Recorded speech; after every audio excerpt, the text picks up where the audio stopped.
Welcome back to my channel. আসসালামু আলাইকুম। কেমন আছেন বন্ধুরা? আশা করি ভালো আছেন। আলহামদুলিল্লাহ আমিও ভালো আছি। আজ আবারও চলে এসেছি সানা কিচেনের নতুন একটা রেসিপি নিয়ে। তো বন্ধুরা, সয়াবিন তো অনেকভাবেই খেয়েছেন। আমি আজকে যেভাবে সয়াবিনের রেসিপি বানিয়ে দেখাবো, একেবারে নতুনভাবে দেখাবো। তার জন্য আমি এখানে 200 গ্রাম সয়াবিন নিয়ে নিয়েছি। সয়াবিনটা একেবারে নতুনভাবে দেখাবো বন্ধুরা। আর দেখতে থাকুন প্রথম থেকে শেষ পর্যন্ত, ভালো লাগবে রেসিপিটা। এখানে প্রথমে গরম জল দিয়ে এটাকে ভিজিয়ে দেব 10 থেকে 15 মিনিট। এটাকে ভিজিয়ে দেব, এটাকে ঢেকে রেখে দেব। আর চলুন একটা মশলার জন্য একটা পেঁয়াজ ভেজে নেব। তার জন্য আমি এখানে কড়া নিয়েছি, কড়াটাকে বসিয়ে দেবো গ্যাসের উপর।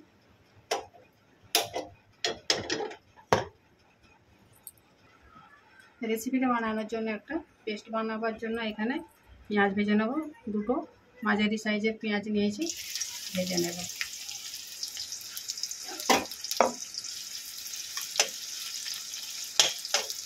বেশি কিন্তু লাল করে ভাজবো না, হালকা করে তাহলে নরম করে নেব। দারচিনি নিয়েছি, একটা এলাচ নিয়েছি, দিয়ে দেব। একটা তেজপাতাকে কেটে নিয়েছি, দিয়ে দেব। 5টা কাঁচা লঙ্কা, বেশ কিছুটা কাজু নিয়েছি।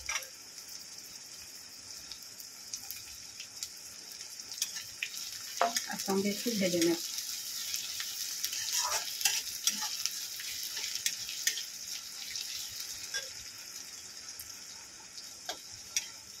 একেবারে হাফাতেই জল দিয়ে দেব।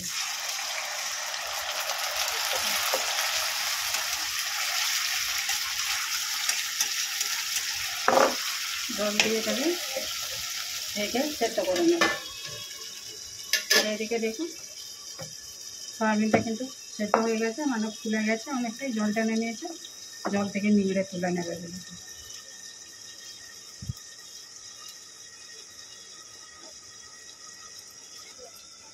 জল থেকে ভালো করে নিংড়ে তুলে নেবে এগুলো।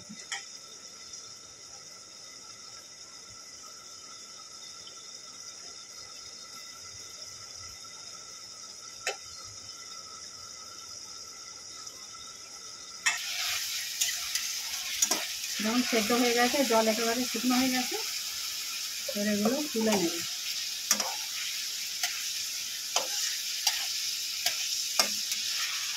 মিক্সিং জার নিয়েছি, এর মধ্যে তুলে নেবে।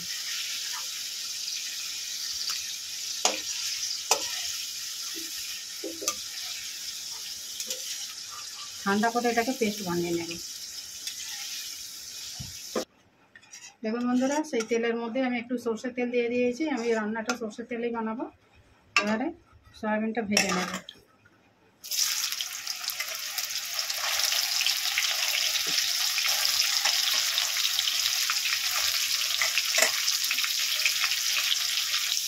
অল্প করে লবণ দিয়ে দেবো।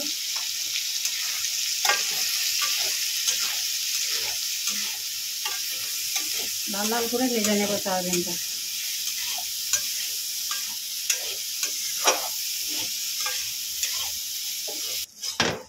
সয়াবিনগুলো লাল লাল করে ভেজে নিয়েছি, এবারে তুলে নেব।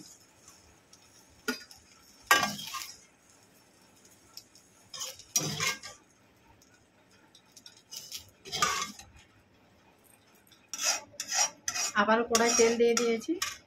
এবারে এর মধ্যে আদা রসুনের পেস্ট দিয়ে দেবো।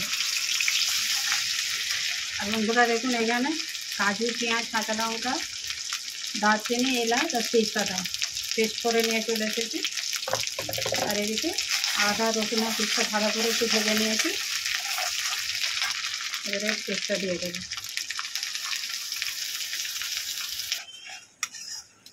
দেখুন পেস্টটা ভালো করে একটু কষিয়ে নিয়েছি। এবারে এর মধ্যে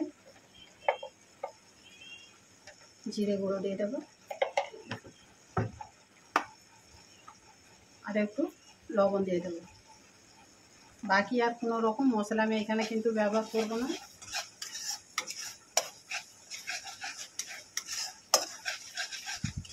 ভালো করে একটু কষিয়ে নেব।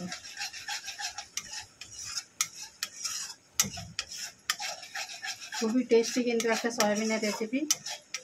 মাছ মাংস যখন থাকবে না বন্ধুরা, এরকম একটা রেসিপি বানিয়ে খাবেন, মাছ মাংসকেও কিন্তু হার মানাবে এরকম সয়াবিনের একটা রেসিপি থাকলে। বাড়ির সকলেই খেতে পছন্দ করবে,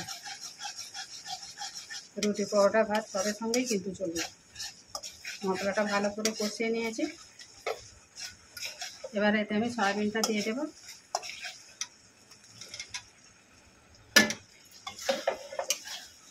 আর এইখানে দেখুন টক দই নিয়েছি এক বাটি, দিয়ে দেবো। গ্যাসের ফ্লেমটা কিন্তু একেবারে লোতে আছে। দইটা ফাটিয়ে নিয়েছি, দইটা দিয়ে দেবো।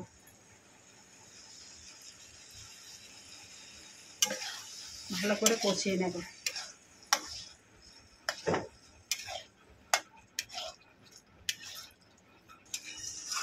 দেখুন এখানে 5 মিনিটের বেশি আমি ভালো করে কষিয়ে নিয়েছি। এবার আমি এখানে মিক্সিং জার ধুয়ে আমি এখানে জলটা নিয়েছি, যেটা আমি পেস্ট করেছিলাম, এই জলটাই দিয়ে দেব। রেসিপিটা কিন্তু মাখো মাখো হবে, বেশি কিন্তু ঝোল থাকবে না। এটাকে এবারে 5 মিনিট ঢেকে এটাকে সেদ্ধ করে নেব। তাই এতে এবারে 3টা কাঁচা লঙ্কা দিয়ে দেব, দিয়ে এটাকে 5 মিনিটের জন্য ঢেকে আমি রান্না করে নেব। দেখুন বন্ধুরা 5 মিনিট পর ফিরে এলাম।